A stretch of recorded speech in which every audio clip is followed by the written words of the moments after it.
Kahana. It's great to be here. I have to thank Eyal and Hiba and Moad and Neri and everybody who was involved in bringing this together. It's awesome. It's fantastic for me that I'm like in shock that I'm here. This is great.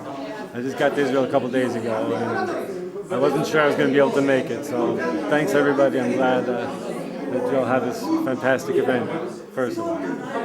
I heard what Gershon has to say. I pretty much agree, except for there's a few catchwords, and it's not about catchwords. It's not about kibush. It's not about two kitzonim sides to me. We're here as models. We're here representing the possibilities, the potentialities to the future. The kind of behavior that's represented in this room is the kind of behavior we want to see begadol. So in a sense, just by being here, we're doing the most important work of providing a role model for how we as a group and as individuals would like to see the matzav develop and evolve.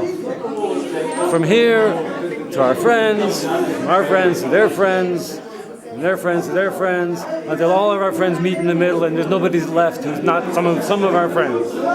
That's a viral, evolution. But in a sense, I don't see it really as a war between two sides of kitzonim anymore. Because as the photographer pointed out before, the division line now is between the people who want peace and the people who don't want peace. I'm convinced, maybe some people aren't, but maybe if I had a chance to sit down with them long enough and explain why I'm convinced, that Israel, Bagadol, does want peace. And it's a war right now between Hamas and Israel. It's not a war between Israel and the Palestinian Authority. And it's not a war going on in the West Bank right now. And I hope to be able to visit people in Ramallah or other parts of the West Bank. I know there's no chance I could be able to get to go visit somebody in Gaza, because there's a different situation now. Hamas is fighting right now against the people who want peace. Not against kitzonim who want peace, just people who want peace. It's not the kitzonim who want peace, right? They're fighting against the PA first and foremost, who want peace. We have to group together as the people who want peace, as the circle of friends and friends of friends, and say, no, we want peace. We want to take every means necessary to get peace, peaceful means. And we're not going to take excuses, and we're not going to fall into the blame game, or cliches, or catchphrases. And we're going to do the hard work of showing the other side that ikhbat lanu. And we already know that there's plenty of ikhbat lahem. And there's enough material, quality human resources, of people who care about each other. Listen, when I came here, when I was talking to you about coming here this morning, everybody's like, don't come. Policemen saying, don't come. My brother-in-law saying, don't come. The soldiers were giving me directions how to get here. Are you crazy? Why are you going there? Somebody, it's dangerous. I said, okay, I'm going to come until I see something dangerous.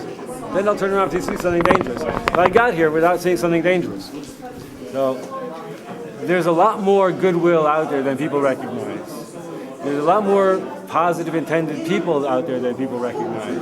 And that's part of the message that we're trying to send, is what a reservoir of goodwill and good people we have that have to work together in a good spirit to bring about a better resolution. And I don't know, honestly, if that means Hamas has to be completely wiped out and the Palestinian Authority has to be strengthened, or the good people in Hamas have to be strengthened, and the good people in the Palestinian Authority have to be strengthened, and the bad people in Hamas have to be wiped out, and the bad people in the Palestinian Authority have to be shut up. And while we're at it, let's get rid of the bad people in the Israeli government too. And obviously this is not an easy job, but I think us being here is a start. I'll give you a hard question. What do you think Israel needs to do? It's a long list. Okay, first thing Israel needs to do is something that it's doing right now, which is trying to minimize civilian casualties in Gaza. And I have to give them a little bit of a yasher koach, that the UN said that like out of 400 people that got killed, 60 of them were civilians. That's an insane percentage. That's a phenomenal accuracy for wartime that has never been heard of. Besides for that, there need to be more peacetime procedures. For example, a guy like Abid Khalil, why doesn't he have a pass, a card that says you can go buy any machzom you want? Just show it to the guy and you can pass it. Why isn't there such a thing? What the hell's wrong with this? I understand if it's a Hamas guy or somebody who's trying to train suicide bombers, but a guy who's running a women's peace group, mabito. Why is it so difficult to get this guy a pass? There's probably 1,000 guys like him and girls who just a little bit of effort by the bureaucracy to make their lives easier would make a big difference on the ground. The same thing in education. Getting more teachers in the schools, Israeli teachers, Israeli trained teachers. Oh, don't start me on the Israeli Marachet HaChinuch. That's another problem. They got to fix the Israeli Marachet HaChinuch L'chatchila. Another problem. They have to understand the concept of human rights in Israel before they can apply that to anybody else. There has to be less gezanut in Israel, real gezanut. You have to understand what gezanut is. If you don't understand gezanut, what it is, you can't say to somebody else when he tells you what you're doing is gezanut. No, that's not gezanut. That's just logical behavior because you don't know which is which, and so you can't do anything. I've heard Ethiopians tell me, tell an Israeli gezanut, he'll give you whatever he wants. They're making a joke out of it already. Now, there's plenty of obviously well-intentioned Israelis, but it's not in the Marachet HaChinuch. It's like taking like Kim Tzuchim Adat without anybody ever teaching them. And what do you do if nobody teaches them? So there's a long list, and we could get into that, but I don't. No, it's just too long a list. Free prisoners that didn't do anything wrong. Enforce laws against alimut b'mishpacha, even in Arab communities.